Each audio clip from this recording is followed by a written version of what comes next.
Migrants are making their way to Europe from Syria, from Afghanistan, from many parts of Africa, with hundreds arriving every day. What is this all about? Where is it leading? This diagram has the answer. Not only that, it is the key to the whole of human history, possibly.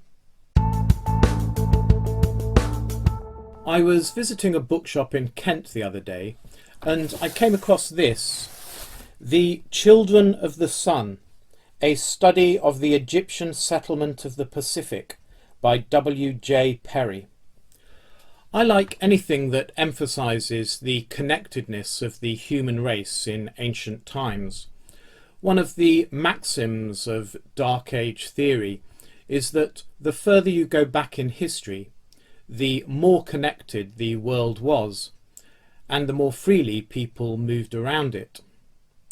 You see, the very earliest humans, who lived directly off the land, had to keep moving in their search for food. Once they had eaten all the berries in one part of the forest, they moved on to another part of the forest. And when they had eaten all those berries, they would move on again. The point is, they had absolutely no reason to go back. They had nothing to go back for. No houses, no jobs, no mortgages to pay, no family left behind. None of the things that today make people return home after they have been away. And as they moved, no one was checking their passports or their immigration status. So they had every reason to keep moving forward, not backward, and absolutely nothing stood in their way. The result was that people spread across this planet in a great wave shortly after the emergence of fully modern human behaviour some 40,000 years ago. Humans would have reached every part of the Earth, including the Americas, pretty much simultaneously. Then, once the world was occupied, even if very sparsely, the situation changed. Now, when people moved to new territory, they were likely to find people already there, people who didn't want them moving in on their food resources. Travelling around became more difficult. People's horizons became more constrained. They had to become less wasteful, more conserving of their resources, not just taking the easy pickings and moving on. So they started to manage the plants and animals they relied on for food more and more actively, and so turned into farmers. It was a circular process because the more people invested in a particular territory or a particular plot of land, the more attached to it they became. So they tended to stay put, not only for the negative reason that it was hard to find empty space to move to, but also for the positive reason that they did now have land and houses and crops and communities that tied them down. So this is why I say that the further you go back in time, the more mobile people were. But what I've said is not widely believed. The more common view is that mobility was less, not more, in the past. For example, the archaeologist Barry Cunliffe says in Europe Between the Oceans,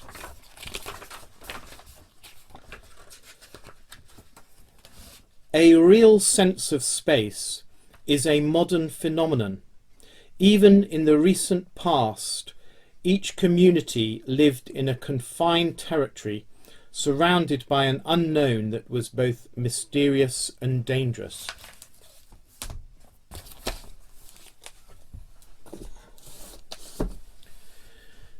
It is true that there is little evidence for ancient connections, particularly for the idea that the Americas were reached within a short time of the emergence of humans. But then the evidence that comes down to us in the archaeological record is just a tiny fragment of what once existed. Almost everything has been lost, and it's a miracle that any has come down to us at all.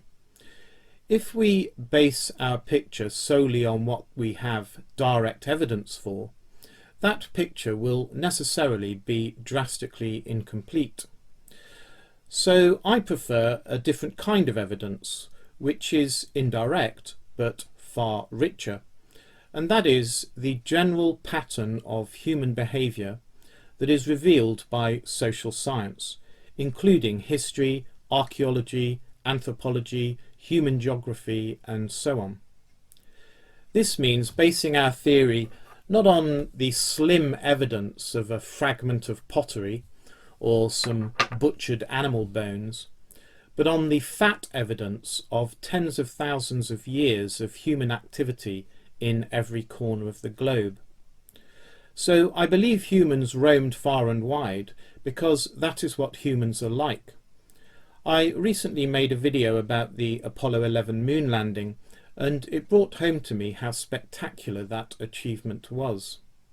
They did things that people are still trying to perfect today, like land a craft using rocket power.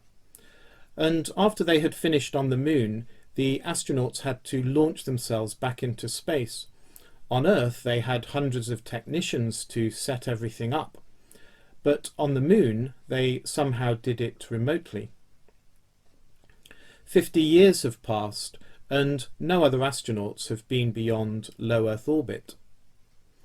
In effect, as soon as it became even remotely feasible for humans to travel to the moon, they did so.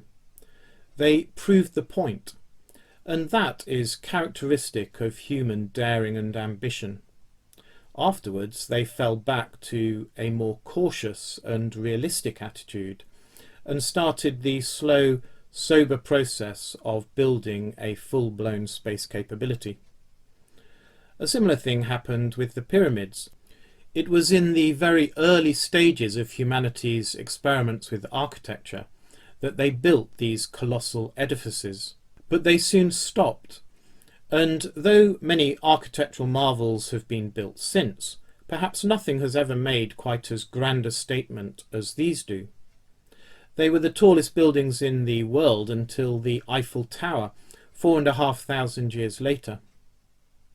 So this is what humans are like, and it is why I think they would have colonised the whole Earth within a short time of our emergence as a species, before falling back to develop in less ambitious but persistent and ultimately more sophisticated ways.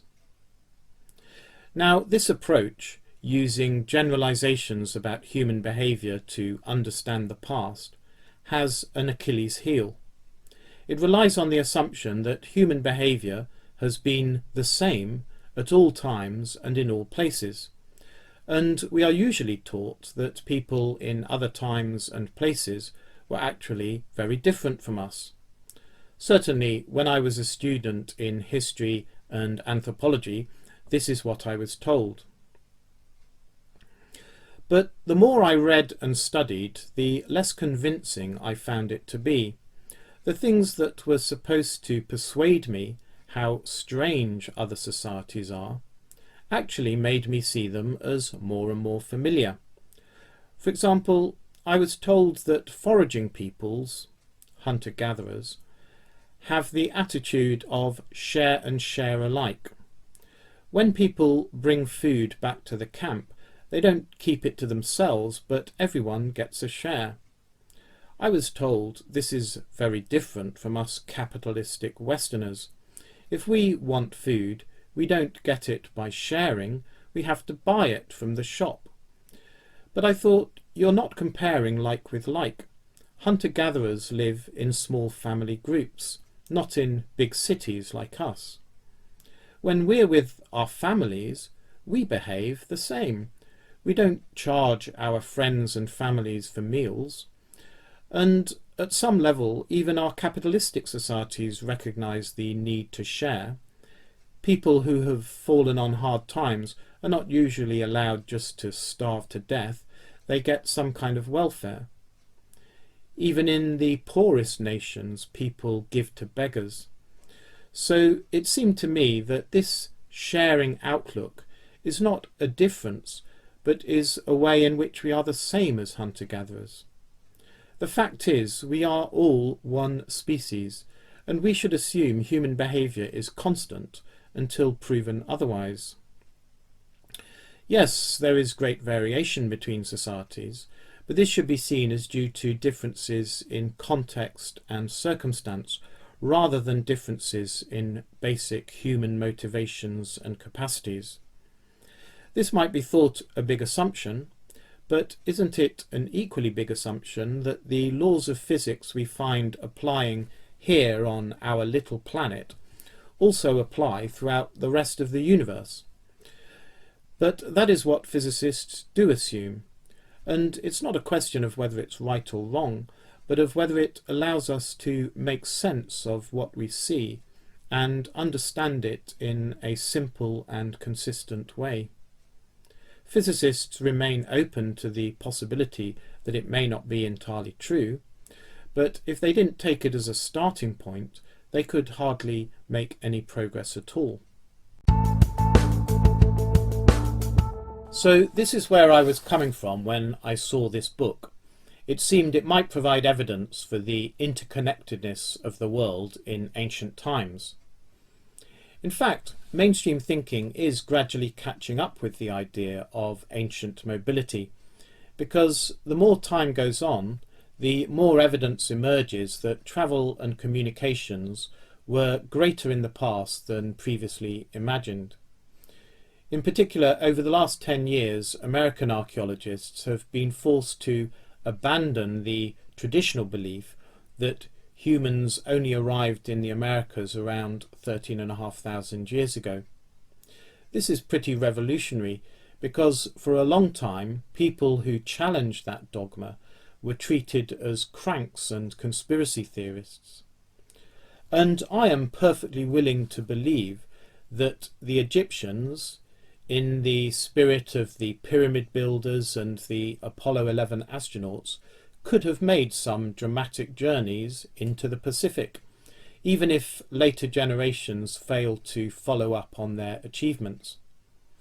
After all, we know that humans were capable of adventurous sea voyages from the very earliest times. There is no dispute at all about the fact that people reached Australia by 40,000 BC, i.e. just as modern humans emerged. In fact, the current view seems to be that people were there even earlier, by 60,000 BC.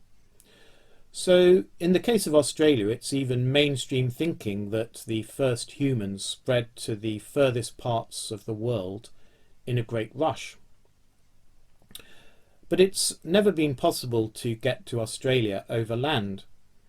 Even when sea levels were at their lowest, it required a sea crossing of at least 100 miles, plus many shorter hops between islands.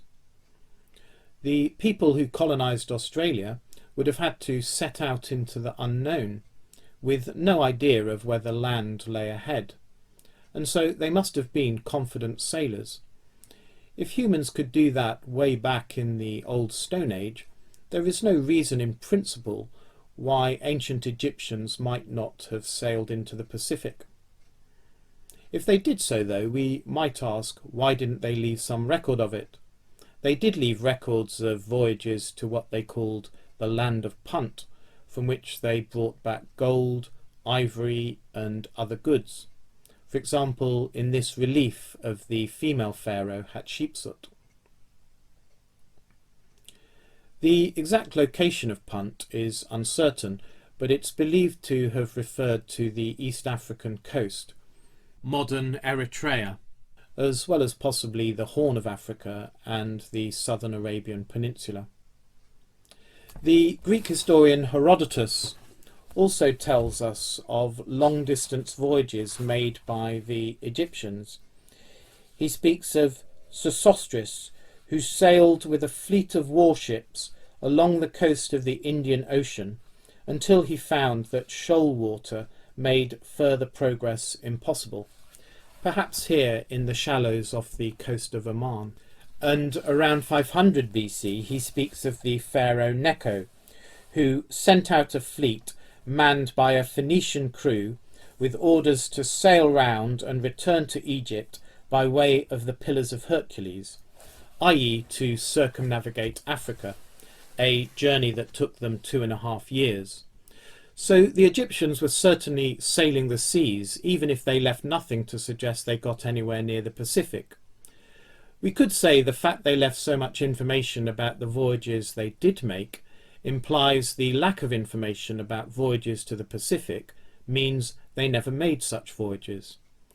But reading books that challenge conventional thinking is usually worthwhile, even if you can't fully buy into their theories, because they expose you to obscure, interesting and anomalous information that doesn't make it into the regular literature. You discover that when mainstream authors say there is no evidence for something like Egyptians visiting the Pacific, what they mean is there is evidence, but it's not very strong, and since it doesn't fit with what they believe, they choose to ignore it. So if you stick to the standard literature, you get a kind of airbrushed version of reality. But if you read the books of the crackpots, you get to see the embarrassing bits, and you learn that things may be more complicated, less neat than we are usually told. W.J. Perry, the author of this particular book, which was first published in 1923, was not actually a crackpot, but an academic at University College London, a professor of anthropology. He makes it clear he was a disciple of Grafton Elliot Smith, who is famous as a leading advocate of so-called diffusionism. This is the theory that civilization began in Egypt and diffused from there to the rest of the world. According to Elliot Smith, the pyramids of Central America, for example, would not be independent inventions, but would be influenced by the pyramids of Egypt. Perry has essentially the same view.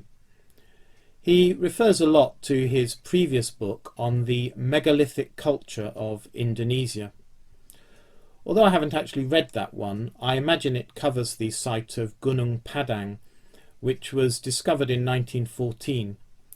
This looks like a pyramid gone to ruin, littered with stone blocks and covered with vegetation. An Indonesian geologist who studied it recently believes it dates back to 9000 BC, well before the civilization of ancient Egypt, in fact. On the other hand, some believe it is just an extinct volcano, and these stones are a natural formation, nothing to do with ancient civilizations at all. As things stand, the situation is unresolved. In The Children of the Sun, Perry's argument is that there are certain features found in India, Australia, the Pacific Islands and the Americas that suggest the presence there of an ancient civilization more advanced than that of the people who later occupied those regions. Two of these features are monumental structures, primarily of stone, and irrigation systems. Since the later inhabitants did not build such structures or use irrigation, and in fact attributed these remains to outsiders whom they credited with bringing them the arts of civilization, Perry argues the monuments and irrigation systems were the work of a civilized people who came to these regions for a specific purpose, stayed for a few generations or centuries, and then left again. As far as physical evidence for this ancient civilization is concerned, that is mainly it, monuments and irrigation systems. But Perry also cites various cultural beliefs that seem to recur across this vast region. One of these is what he calls the dual organisation of society. This is the separation of society into two halves, which are known to anthropologists as moieties, and where there is typically the rule that people from one moiety can only marry people from the other moiety. Let's look at an anthropology textbook.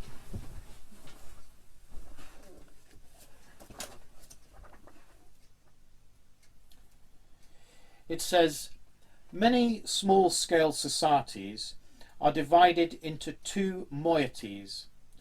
Moiety affiliation is often an important consideration in religious or ceremonial activities.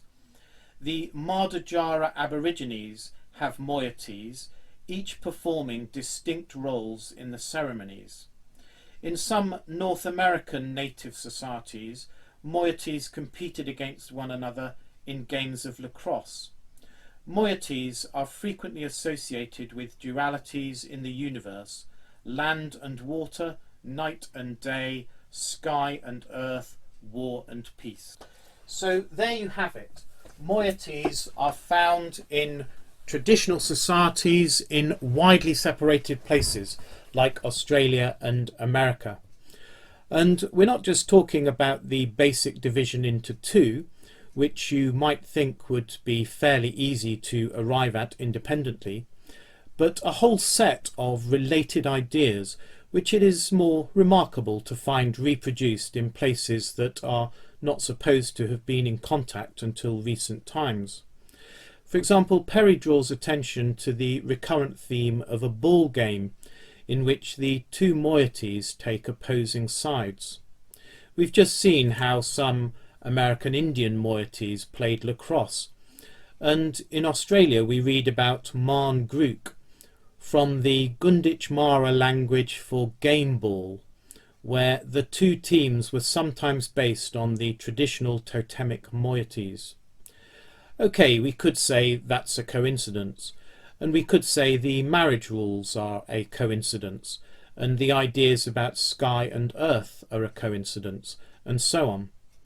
But there comes a point at which you have to say Occam's razor, the notion that it's best to go with the simplest explanation for a phenomenon until proven otherwise, is pushing us towards the conclusion that this package of ideas found in many different places could derive from a common source. In the case of the Americas, Perry points out that a package of cultural and religious practices certainly did spread out from a point of origin in Central America. No one believes that maize agriculture was invented independently in different parts of America, and when you find this along with pottery, sun gods, and the dual organisation of society all over one contiguous region, it shouldn't be considered outlandish to think that these cultural characteristics all spread through contact alongside the farming of maize. Among them are certain strange beliefs that culture was brought to human society by a pair of twins, that royalty are descended from the sun, and that society was once ruled by people associated with the sky who eventually gave way to more warlike people associated with the earth.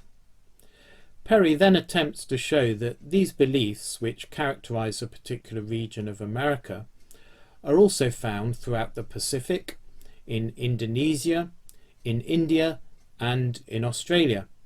So if they are indicative of contact in the Americas, then they are arguably indicative of contact throughout this wider area.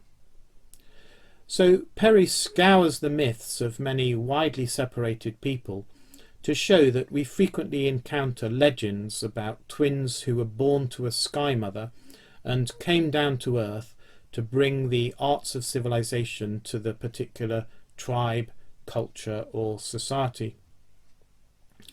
Similarly, he shows we often find the idea that chiefs and kings are descended from the gods, in particular the sun god. They are thought even to be, quite literally, the children of the sun, hence the title of Perry's book.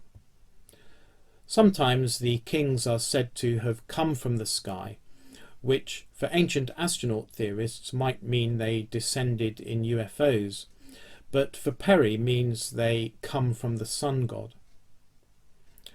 There is also the recurring motif that the king who descended from the sun was a sacral king, i.e. one who is responsible for religious and ritual matters, while the day-to-day business of running society was handled by someone else, a secular king or vizier. Somewhat like in Britain we have the Queen and the Prime Minister. Sometimes the vizier was drawn from a second royal family. Sometimes he was the sacral king's own son. Because another feature of this recurring set of ideas is that the sacral kingship was matrilineal, meaning it descended in the female line. The heir to the throne was not the king's son, but the king's sister's son.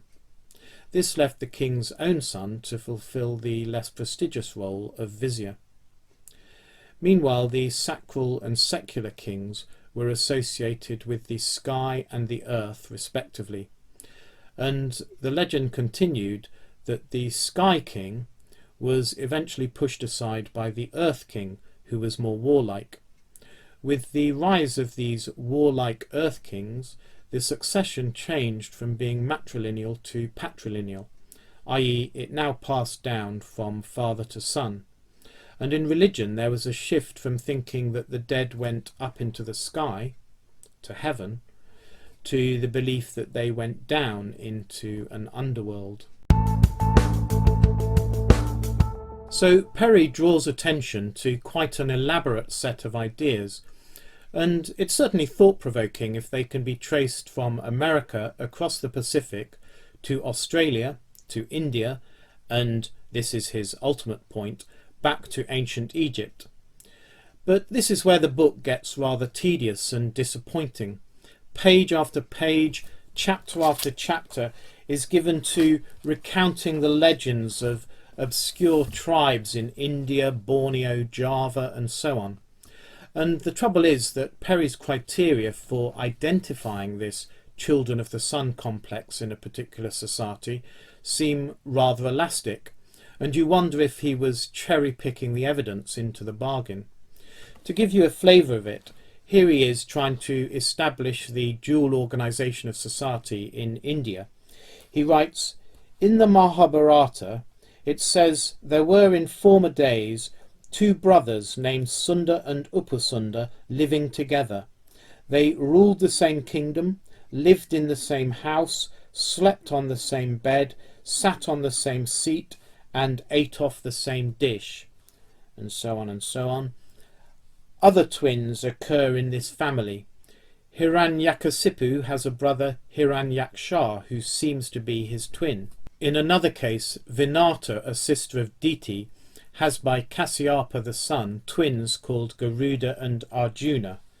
Then Garuda, the ruler of the birds, was the son of Vinata, whose sister Kama was the mother of the Nagas or serpents, the father of both sons being the sun.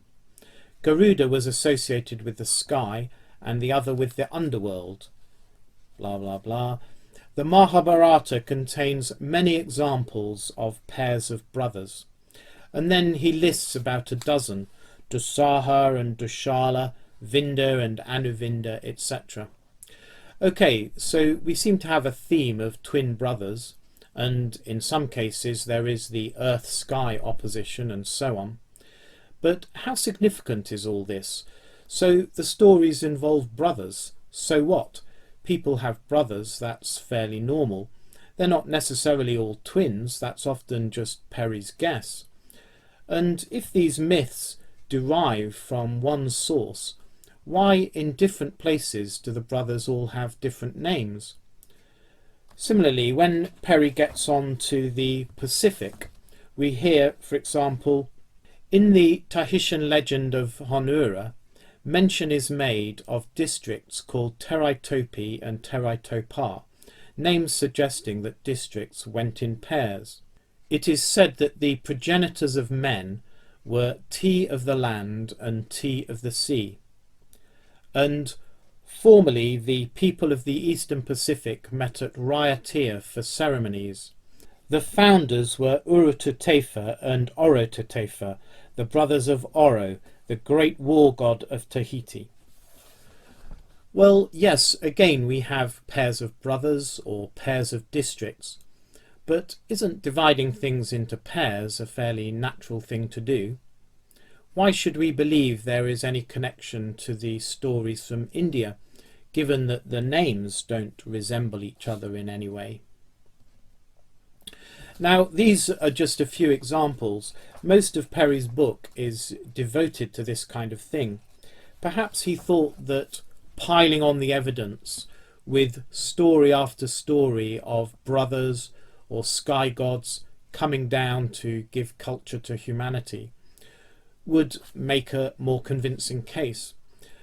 But since most of the names and places are fairly meaningless to the casual reader, the effect is more to make the eyes glaze over, and it becomes an amorphous mass of facts which may or may not have some underlying pattern. What's more, the mythological material is rather weak evidence, heavily open to interpretation. Actual physical evidence of an Egyptian presence in India, Indonesia or the Americas would be much more convincing, but Perry has very little of this. It's just the ancient irrigation systems and the erection of stone monuments, which could have been brought by the Egyptians but weren't necessarily brought by them. And it's simply the fact of building in stone that is offered as evidence, but there is nothing particularly Egyptian looking about most of these monuments. So when Perry piles on the stories about legendary twins and so forth, it sort of backfires by drawing attention to the lack of any unequivocal and tangible evidence for Egyptians visiting the Pacific, like some hieroglyphic inscriptions, for instance. Now, there is something that could make Perry's thesis much stronger, which is that the cultural features he identifies are not found everywhere from India to America, but only in very specific localities, which is to say, according to Perry, only in places where there are gold and or pearls. And this brings us to his core thesis, which is that the ancient Egyptians came to these parts of the world in search of gold, pearls and other valuables. Now here is a clear testable hypothesis. Where there is gold, there will be remains of ancient irrigation systems and legends of sun kings among the local population. Where there is not gold, there will not be such remains or such legends. If this could be proven, it would be quite a smoking gun and make it harder to dismiss the appearance of these legends as just coincidence. Unfortunately, I can't say whether this is correct or not. While Perry evidently believes he has proved the claim, he doesn't present the evidence in a systematic enough way to be sure. In fairness, he does provide this map of Malaysia and Indonesia to show the link between mineral resources, pearls, diamonds, copper, gold and tin, and relics of what he calls the archaic civilization, dual organisation, polished stone implements and megalithic monuments. But from a casual inspection it's hard to say whether the pattern is significant or not, just as it is also hard to assess the reliability of the information that lies behind it. His maps of India and the Americas are similar. But let's suspend disbelief and say that there is a link between these cultural phenomena and the existence of valuable resources. As Perry indicates, the supposition must be that a particular group of people, this archaic civilization to use his terminology, sought out these resources and left the various technologies and cultural beliefs in their wake. The question is, who were these people? What was this archaic civilization? and, as we already know, Perry says it can only have been ancient Egypt, because that is where all these ideas have their origin. For one thing, the Egyptian pharaohs were considered to be the children of the sun, of Ra, the Egyptian god of the sun. As we read on Wikipedia, by the 4th dynasty, pharaohs were seen as Ra's manifestations on earth, referred to as sons of Ra. His worship increased massively in the 5th dynasty, when Ra became a state deity, and pharaohs had specially aligned pyramids, obelisks and solar temples built in his honour. The rulers of the 5th dynasty told their followers that they were sons of Ra himself. So, children of the sun. Egypt is also known to have been a twin kingdom. The first pharaoh Nama united the kingdoms of Upper and Lower Egypt, and they kept their distinct identities through most of Egyptian history. This was symbolised in the pharaoh's double crown, combining the red crown of Lower Egypt with the white crown of Upper Egypt. This, says Perry, is the source of the dual organisation and ideas about twin culture bringers. Also, the Egyptian pharaoh had a largely sacral role, at least in early dynastic times, while the kingdom was run by his vizier, who could sometimes be the pharaoh's son. And that's because the Egyptian succession was matrilineal. This was why many pharaohs married their sisters. They weren't entitled to rule as the king's son, but they could rule if they were the husband of the queen's daughter, i.e. their sister. We also know that the Egyptians built grandly in stone, and that they practiced irrigation, digging channels to distribute the waters of the Nile. So we find in Egypt of the Old Kingdom, around the time of the 5th dynasty when the pyramids were being built, all the core cultural ideas that Perry claims are found from India through the Pacific to the Americas. Rulers as son children, dual organisation, matrilineal succession, irrigation and monumental architecture. From a practical perspective, the notion that ancient Egyptians might have reached the Pacific is not so outlandishly impossible. We know for a fact that the Egyptians were sailing down the Red Sea to these parts of Africa and Arabia, and we know that they had to import various raw materials that were not found in Egypt itself, such as silver, iron, lead, coral and cedarwood. Adventurous merchants who found supplies of these materials could have made their fortune, so there would be a strong incentive for them to keep exploring further afield. We know also that at least one pharaoh ventured out into the Indian Ocean, our friend Sesostris. Merchant sailors may have gone further. If they stuck to the coast, probing ever further afield in search of gold and pearls, they could well have gone round the north of the Indian Ocean to India, and if they kept going they would have found a whole chain of islands drawing them naturally out into the Pacific. In terms of distance, it's no greater than the circumnavigation of Africa, which Egyptian-sponsored sailors completed in under 3 years. In that case, Herodotus tells us, the sailors every autumn put in where they were on the Libyan coast, i.e. the African coast, sowed a patch of ground and waited for next year's harvest. Then, having got in their grain, they put to sea again. Obviously, Egyptians venturing towards the Pacific to conduct mining and pearl fishing operations can also be expected to have done some farming, leaving behind irrigation systems and perhaps transmitting their ideas to the natives who they employed to help them. What about the Egyptians going even further, crossing the Pacific and reaching America? This is more of a stretch, to say the least, as the distances are vast and require extended sailing on the open ocean.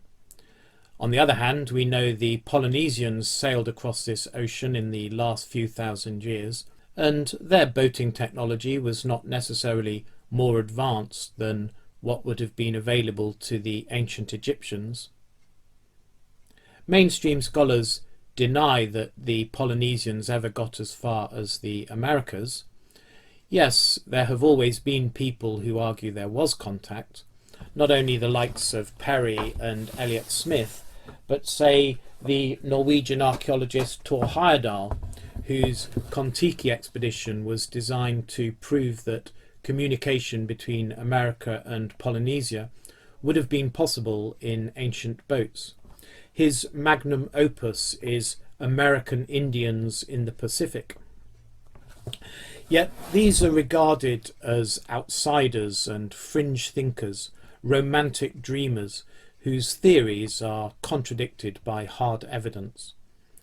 So, for example, the sweet potato originated in South America and was also cultivated throughout the Pacific, from Hawaii to Easter Island to New Zealand.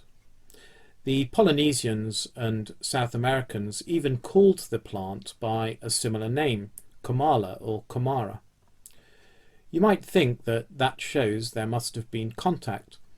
Nevertheless, we read in Evolution of Crop Plants, published in the 1970s, that it is believed the sweet potato only reached the Polynesians when it was brought to them by Spanish travellers sometime after 1500.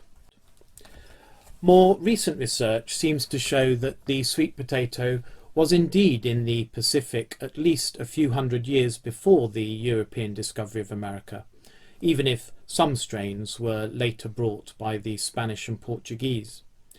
Yet those who disbelieve in contact still suggest it might have arrived there by accidental floating rather than by human agency.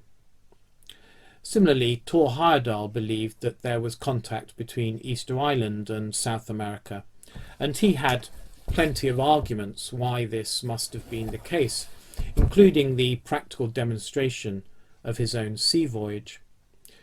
Yet the latest DNA studies seem to knock his theory on the head, showing a lack of genetic kinship between people from the two places.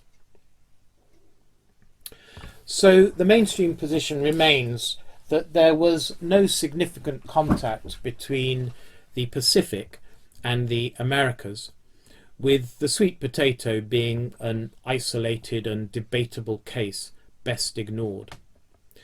But is this just Eurocentric arrogance, assuming that supposedly primitive people could not achieve anything until Europeans came to do it for them? You see, this is what bothers me. We know that the Polynesians sailed to all these islands long before Europeans arrived, and these were not just chance landings by shipwrecked fishermen. They were deliberate colonizations with women and farm animals taken along. And they used canoes that were twice as large and carried 4 times as many people as the ships of Christopher Columbus. These explorers reached Easter Island, a tiny speck in the ocean more than 1,000 miles from the nearest inhabited land, as well as the nearly as isolated Hawaiian archipelago. Are we really to believe that the Polynesian navigators could find these small remote targets, and yet somehow they failed to notice 2 huge continents stretched right across their path from 60 degrees north to 60 degrees south? It's as though the Polynesians stopped short of discovering America because they knew that was Columbus's job. Well, that simply doesn't make sense. Of course the Polynesians visited America, and they probably did so very early, long before they discovered Easter Island or even Hawaii. What we also know, though, is that by the time Europeans arrived in the Pacific, the Polynesians had stopped making the daring, long-distance voyages that they made in earlier times. This comes back to something I discussed at the beginning. People travelled far and wide when the earth was empty, but as it began to fill up, they settled down in their own little patches, hemmed in by their neighbours on all sides. Polynesian legends tell us that the first colonisers of an island were usually people who were looking for somewhere that they could live free, a group that had been defeated in war, or the younger son of a chief looking for a kingdom of his own. Once pretty much every island had been settled, disgruntled people like these had nowhere to get away to. The motivation for exploration evaporated. And the reason the Polynesians made little impact on the Americas is because there were people already there, not because the voyage was too difficult for them, because it surely wasn't. So we have ancient Egyptian explorers in search of gold and pearls, heading out into the Indian Ocean, crossing India, and being drawn into the Pacific by chains of islands. Their maritime technology was not significantly inferior to that of the later Polynesians or even of the first Europeans. The solar boat found by the Great Pyramid in the 1950s was twice the length of Magellan's Trinidad, the ship that made the first European circumnavigation of the globe. It's not impossible that in their hunger for rich pickings they continued across the Pacific to the Americas, bringing various cultural ideas and practices, including agriculture and monumental architecture. After this massive effort, they fell back to a more modest level of activity, just as after the moon landings NASA fell back to missions going no further than low Earth orbit. Perhaps trade continued, with merchant sailors shuttling back and forth over short distances, so that by a series of relays goods might reach as far as Punt, from where they would eventually make it all the way back to Egypt. The scenario envisaged by Perry and before him Elliot Smith is logical and feasible. The trouble is that the evidence for it is mediocre and of low quality, consisting mostly of a large body of myth. One is reminded of Carl Sagan's aphorism that extraordinary claims require extraordinary evidence. In this respect, Perry's book, I'm sorry to say, is underwhelming. But things don't have to be 100% right or 100% wrong. There is something here in terms of making us more sensitive to possible connectedness of the ancient world, and even a testable hypothesis about the link between certain ideas and practices and the distribution of natural resources. It is surely intriguing that Australian Aborigines and American Indians tell very similar stories about twin deities descending from the sky to bring cultural knowledge. If we just dismiss this as irrelevant, it means that our view of the past will go on being shaped by our modern prejudices. But if we keep it in mind, it doesn't mean that we necessarily believe civilization was brought to Earth by ancient astronauts or something. It's just a factor in the mix as we go on asking questions and putting forward hypotheses for further investigation. So while I found this book, The Children of the Sun, disappointing and not wholly convincing, I thought the ideas were interesting enough to see if there was any more substance to them. And in particular, I wanted to know if Perry himself had produced any more books, perhaps with a more systematic argument and tighter, more concrete evidence. It turned out he had written something called The Growth of Civilization, published by Pelican. And a few days later, I happened to be visiting Book Barn International near Bristol, which had a huge stock of old Pelicans, and there it was on the shelf, £1. Not bad. This little book presents Perry's broader theory about how civilization emerged in various regions around the world. In this, he remains close to the Elliott Smith diffusionist viewpoint that all forms of advanced culture can be traced back to ancient Egypt, where civilization first arose. As far as evidence is concerned, it remains intangible and very weak. In fact, in such a slim volume attempting to encompass the whole of human history, Perry doesn't really have space for much in the way of evidence, and he's mostly concerned with theory.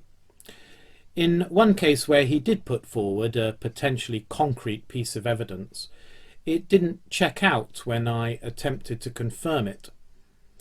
He states that when the pharaohs poured a libation, i.e.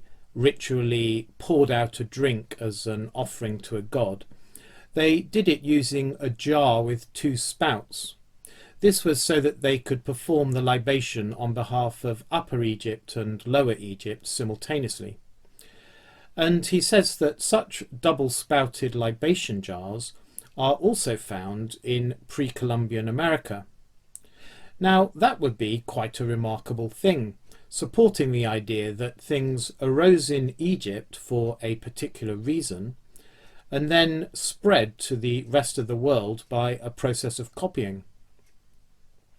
Unfortunately, it doesn't seem to be true.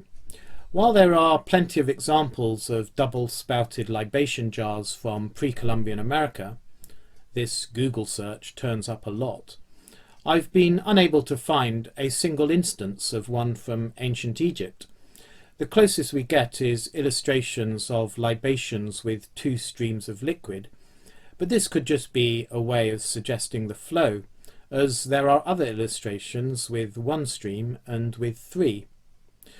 So it's not a great start, but in spite of that, there are some interesting theoretical ideas that do seem to have a certain logic to them.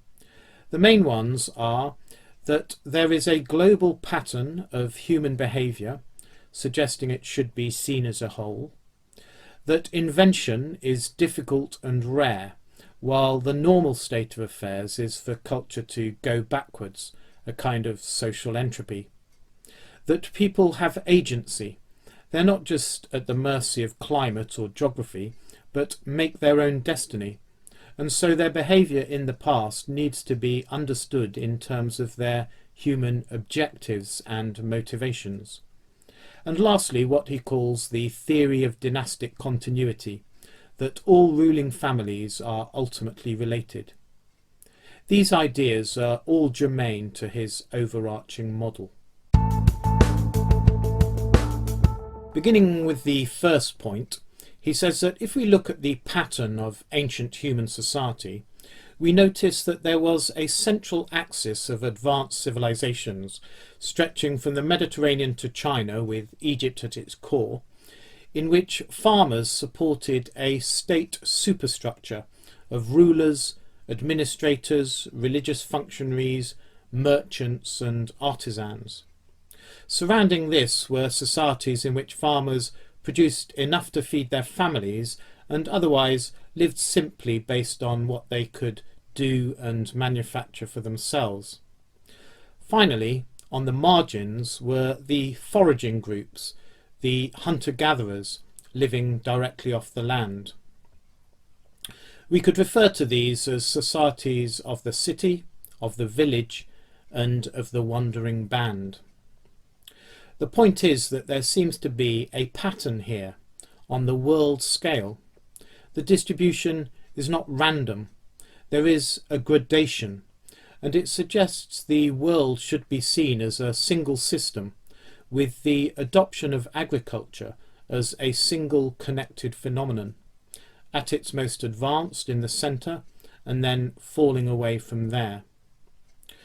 This impression of a process of diffusion is reinforced if we look at the sequence in which the dominant states arose.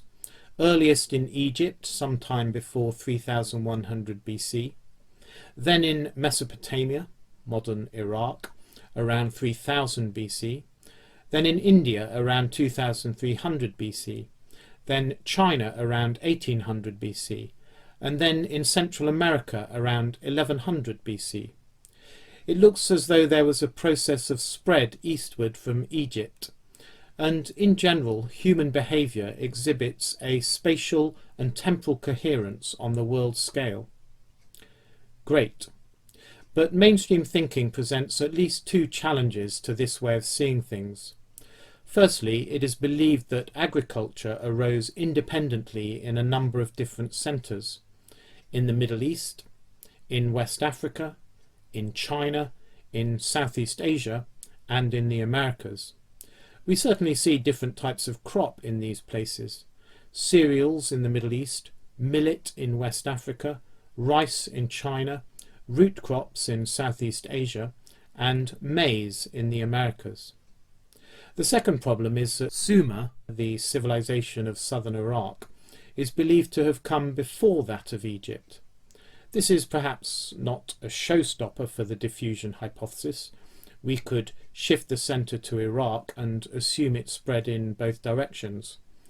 Nevertheless, it undermines a lot of Perry's other ideas about sun kings and the dual organisation of society coming ultimately from Egypt. To respond to these objections, we can appeal to Perry's own principle that invention is hard. He says that complex technologies never spring into existence fully formed. If it seems that way, it is because it is often the last person in a chain of inventions who gets the credit. We are told, for example, that James Watt invented the steam engine. But many people had a hand in the development of the steam engine, which evolved over a century or more, and also depended on discoveries in the science of hydraulics that went back much further. Watt's contribution was to make some important improvements to an existing technology. On this basis, Perry denounces what he calls the idea of the spontaneous generation of culture. At one time, when people saw mosquitoes arising from swamps or maggots growing on cheese, they believed that the swamp or the cheese gave rise to these life forms spontaneously. Subsequently, it was proved that they actually hatch from eggs laid by flies or adult mosquitoes. Today, scientists believe that life only comes from life, and that all life is connected in a complex web going back to the earliest living beings on this planet. Why is it, asks Perry, that we accept this in the case of biology, but in the case of human culture, where we know that inventions always build on previous inventions, we still believe that complex technologies like pottery can appear spontaneously where conditions are right? He says, look at the Australian Aborigines and many other simple societies around the world. They persist for thousands and thousands of years without inventing anything. In fact, the more usual tendency is for societies to lose inventions rather than to create them. In most parts of the world, Perry says, you can see the remains of more advanced civilizations than exist there today. And the Aborigines of Tasmania had lost various skills compared to their cousins on the mainland, such as producing clothes and the ability to make fire. Similarly, the Polynesians, who knew how to make pottery when they first ventured into the Pacific, had lost this art by AD 500 and never regained it. So in Perry's vision, invention is not spontaneously happening all over the place, but is rare and improbable. Civilization is built up in short, localized bursts of exceptional creativity, and this is then diffused to other areas where the normal process of entropy takes over and social complexity gradually decays. So if we think about these early civilized states with agriculture, we're not just talking about individual crops, but about a whole system of related concepts. Farming, irrigation, kingship, writing, pottery, house building, even mummification. Yes, it's possible that one or two things were discovered independently, but given that innovation is hard, it is unrealistic to imagine that such a complex of inventions could have arisen spontaneously in several different places. The recurrence of a whole package of institutions argues for some kind of evolutionary connection. Well, yes, it seems a fair point, but in biology there is actually a process called convergent evolution. For example, the octopus eye has the same complex structure as the mammalian eye, and yet it is known to have evolved completely independently. Similarly, the bodies of fish and of aquatic mammals also evolved independently towards the same streamlined form. If there can be convergent evolution in the biological world, then in the same way it would seem possible, even likely, that humans presented with similar problems will come up with similar solutions, such as the making of marks to keep records, i.e. inventing writing without needing to borrow the idea from somewhere else. If we want to claim that there is a link between institutions in apparently unrelated societies, it helps if it involves arbitrary features not dictated by practical considerations. For example, if it's not just that two societies have writing, but that they use the same symbols, then there is a much more compelling case for a connection.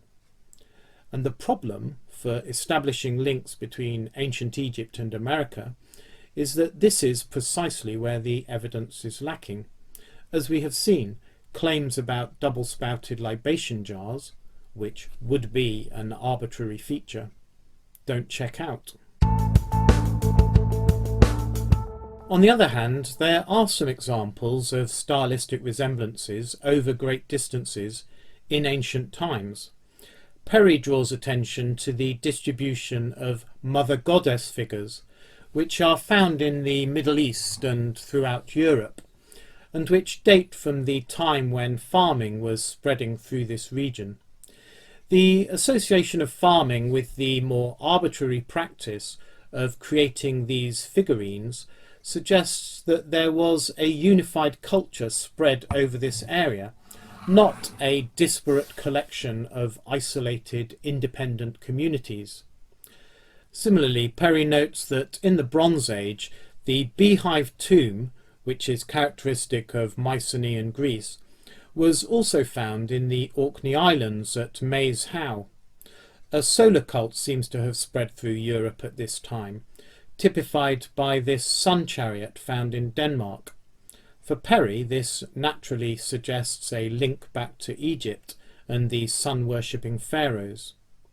We learn in Stuart Piggott's book, Ancient Europe, that in the Bronze Age, Egyptian hair rings were traded west to influence the fashion in Irish gold jewellery. According to the legends collected by Nennius, a historian of the 9th century, an Egyptian princess called Scotta came to Ireland and gave her name to the Scots, who originally came from Ireland. So again, tomb designs, sun cults, jewellery styles, these are all arbitrary cultural features that imply the operation of cultural influences rather than an independent local response to some necessity. In fact, mainstream thinking does accept that agriculture spread by diffusion from the Middle East into Europe, as in this diagram showing the wave of advance. Why could people not have carried agriculture east as well as west? After all, goddess figurines like those of Europe are found in China at the same period. Perhaps Perry is right, and cultural unity extended all across Asia. As for his belief in long-distance connections during the Bronze Age, This is also becoming more mainstream, at least with respect to Europe. I recently attended a lecture by the archaeologist Mike Parker Pearson, in which he reported on the latest findings about the early Bronze Age in Britain, as revealed by isotope analysis of bones, which can show where someone spent their childhood. A big theme of his talk was that people had been much more mobile than previously appreciated, with 30 or 50% of the burials they investigated being of people who had grown up hundreds of miles from where they were found. Although he said that some of the more extravagant claims reported in the press were going beyond the evidence, it was clear that people had been coming to Britain in large numbers from at least as far as Central Europe. And just because a person was born here and died there doesn't mean that they only travelled from here to there. They could have gone all over the place before happening to die where they were found. And the skeletons that have been investigated are just a tiny fraction of all the people who lived at that time. So what we have is no more than a lower estimate of how much they were moving around. It also doesn't make sense to me that the ritual landscape of south central Britain, Stonehenge, Avebury, Silbury Hill, would have been put together just by a few rather energetic local farmers purely for their own amusement. It surely had regional and possibly global significance. So we could say Perry and the mainstream are not really so far apart. It's just a difference of degree. Mainstream thinking accepts that there were broad connections and a flow of cultural influence from the Middle East across Europe. Perry just wants to extend this in an eastward direction, to India, the Pacific and the Americas. And look at the script found on Easter Island, known as Rongo Rongo. Perry doesn't mention it, though it would support his case. This writing is found on wooden boards going back to before the island was discovered by Europeans, and it can't be read by the current inhabitants. Most of the boards were destroyed on the orders of a missionary who considered them the devil's work, but a handful survived. And in the 1930s, a Hungarian scholar observed that there were many points of resemblance between Rongo Rongo and the undeciphered script of the Indus Valley civilization, as we learn in Hans Jensen's History of Scripts. So see this table, which is only a small extract, presenting the two sets of symbols side by side. Now, the Indus Valley civilization collapsed around 1300 BC, while Easter Island was not settled until around AD 300, 1,500 years later. Given the disconnect in time and space, anthropologists dismiss the possibility of a link, saying the resemblances are spurious or coincidental. Yet, as an anonymous blogger observes, the Egyptians retained their hieroglyphic writing system for 3,000 years, and Chinese characters are also thousands of years old. So it's perfectly possible for the Indus Valley script to have survived over that sort of timescale. It seems we have here clear evidence of a movement of ancient Indians into the Pacific.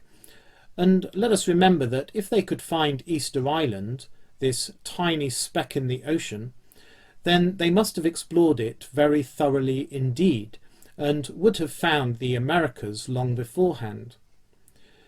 Yet the mainstream has to deny or ignore this evidence in order to maintain its belief in only narrow spheres of interaction. It also has to believe that someone in this tiny community of Easter Island invented writing from nowhere and for no obvious reason, which flies in the face of Perry's point that innovation is hard. For Perry, the Easter Island writing would fit naturally into his picture of a long ago connected world.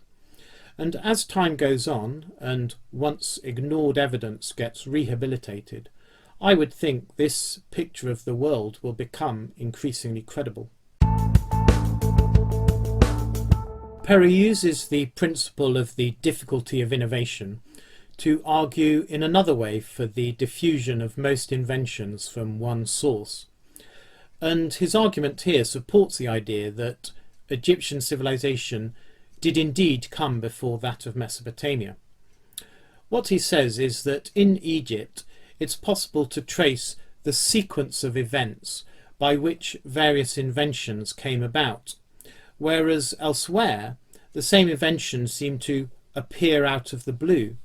It implies that the invention developed in Egypt and was then transmitted to these other places as a finished concept. One example is irrigation. In Egypt, we can see how it was likely to have arisen in a natural way.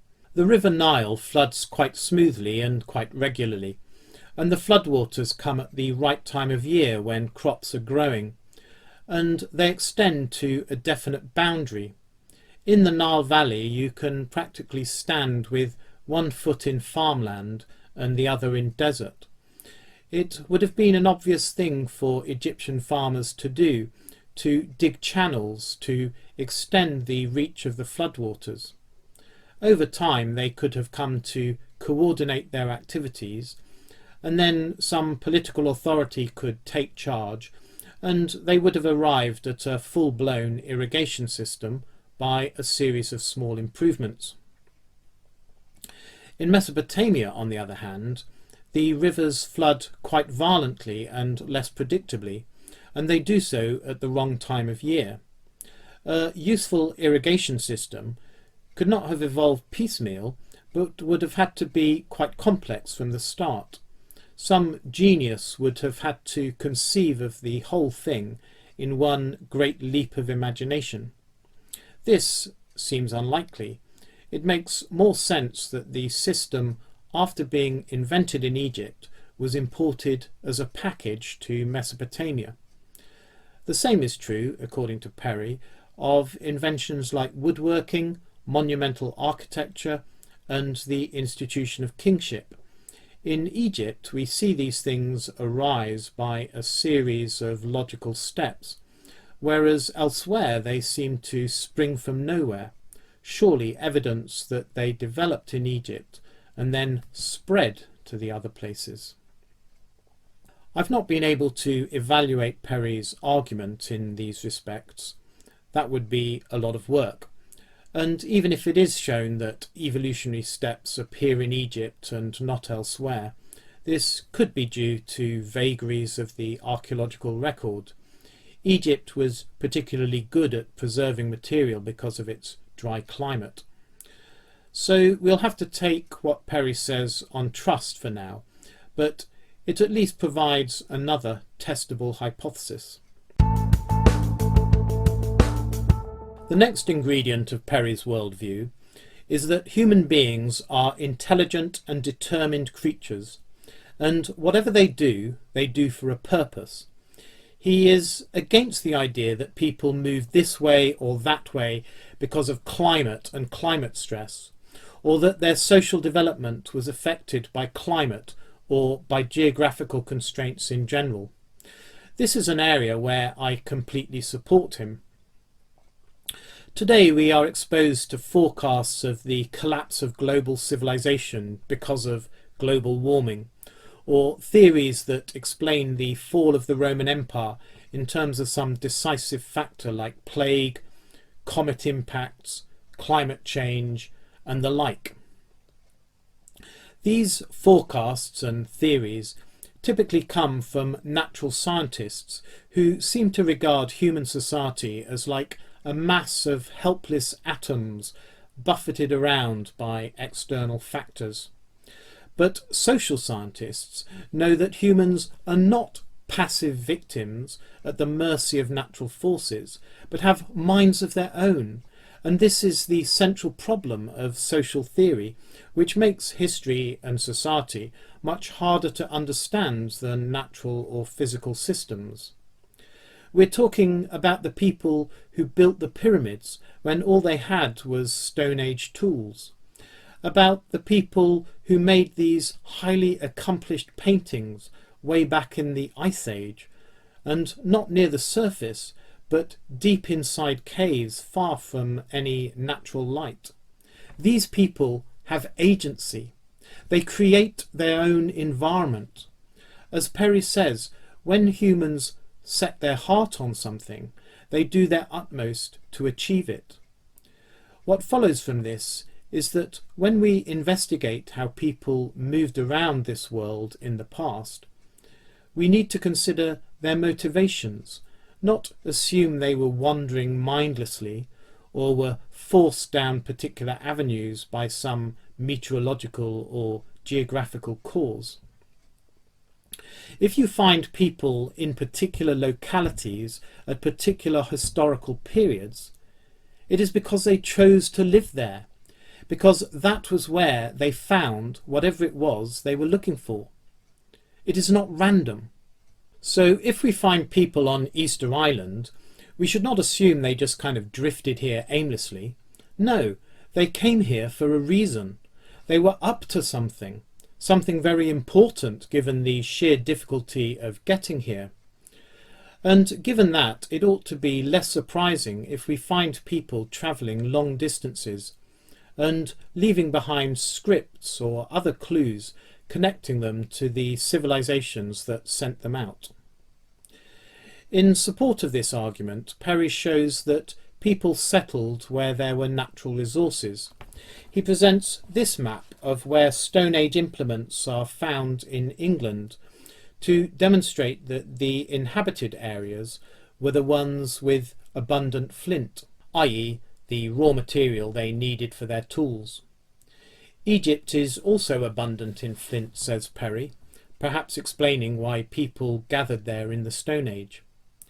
Similarly, in Bronze Age Britain you find a lot of megalithic remains in Cornwall, because that's where the tin was, tin being a key ingredient of bronze. In The Children of the Sun, Perry presents this diagram to show that the modern railways go to the same places where ancient ruins are found.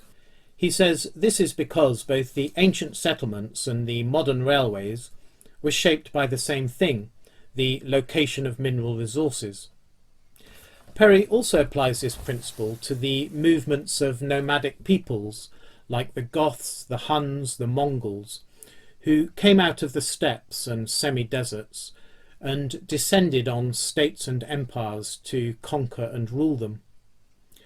Those who see humans as mindless atoms buffeted by natural forces explain these mass tribal movements in terms of climatic stress, loss of pasturage for the nomads' cattle, and so on. Perry says that's not it. He says, look, when these warrior peoples were supposedly forced out of their homelands, they never invaded the regions occupied by hunter-gatherers. They always turned towards civilization, where the people were soft and the pickings were rich.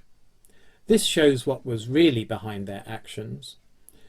The general point is that if we are going to understand socio-historical dynamics, we need to be sociologists, not climatologists. In future, quite likely, some theorists will say that the current wave of migration into Europe was a product of 21st century climate change, and as a neat, readily understandable explanation, it will be widely believed by the general public. The complex mixture of motivations that drive these people will mostly be ignored. Issues like economic opportunities, political stability, and the cultural freedoms not available in people's home countries, along with the historical events that brought the world to this situation, all that will be considered only by specialist scholars and fringe thinkers. The final piece of Perry's worldview concerns his theory of dynastic continuity. Let's have a look back at the archaic picture of the world with a set of states in the centre. These states were ruled over by an elite, by royalty. Now, Perry's argument is that royals only come from royals. When Belgium became established as a country in the 19th century, it searched around for a king, but it didn't elevate one of its own citizens to that position. It ended up inviting Leopold I, a member of the Germanic ruling family of Saxe-Coburg, to take on the role. He had previously been offered the kingship of Greece, but turned it down because he thought the country wasn't stable enough. This shows how strong the idea is that you have to come from a royal background in order to be royal. And because of this, says Perry, all royal families throughout the world are ultimately related. Just thinking about Europe, the royal families are more closely related to each other through intermarriage and past conquests and transfers than they are to the populations over which they rule. The British royal family, for example, is of the House of Saxe-Coburg and changed its name to Windsor because of anti-German sentiment in the First World War. So, given that royal and aristocratic families are superimposed on societies, controlling them but not belonging to them, Perry argues that the state is purely an elite concern, purely a project of the noble class. It is not created by the general population, which carries on with its day-to-day life in much the same way, regardless of who rules over it. So not only is there just one ruling dynasty that has woven its way around the world over the course of history, but it is responsible for all complex states and civilizations. This royal family, in Perry's view, can be traced back ultimately to Egypt. We now come to Perry's model of history, which is encapsulated in this diagram, redrawn by me.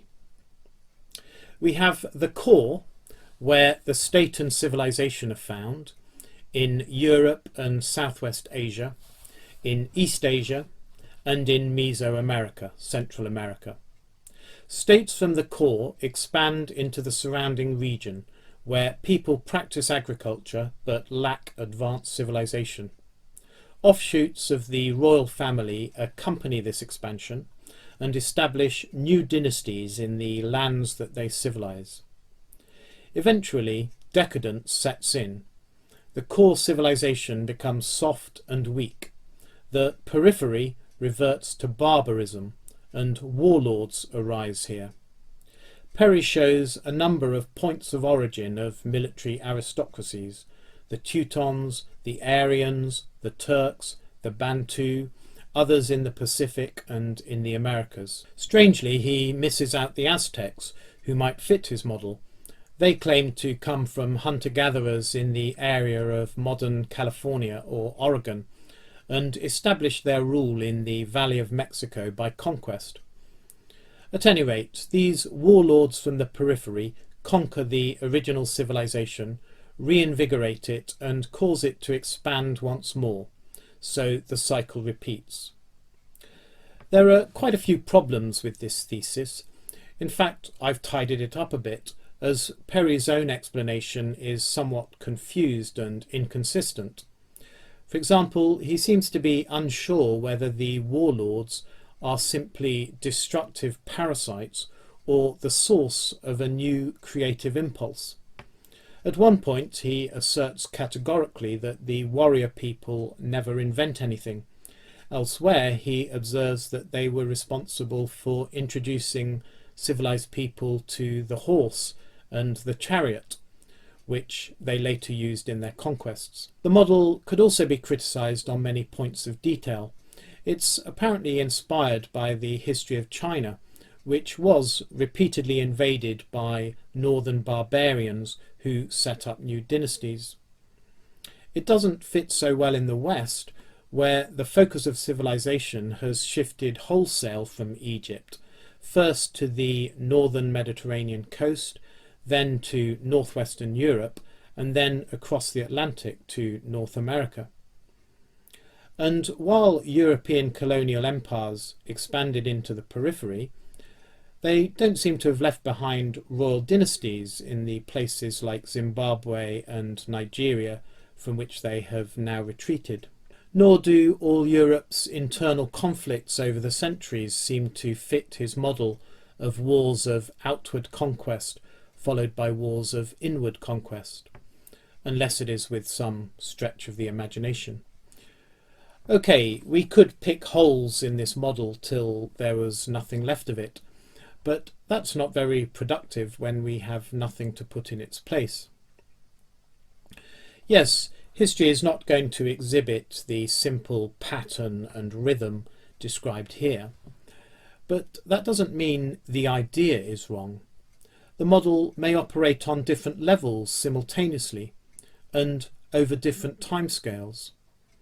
There may be other processes that can interfere and override it. Factors like these may obscure the basic mechanism and account for the more complicated picture that we see in reality. Instead of rejecting the model, we should build on it. Despite its problems, there are some strong points behind it, such as that we need to recognise the power of human agency in understanding how people behaved in prehistory. And this perspective also makes predictions, for example, that people travelled long distances in order to get materials, predictions that are, if anything, being confirmed by new archaeological discoveries. And I'd also note that the theoretical historian Peter Turchin and his colleagues have developed a computer model that seems to have some quite close resemblances to Perry's. It involves an agricultural zone and a prairie zone.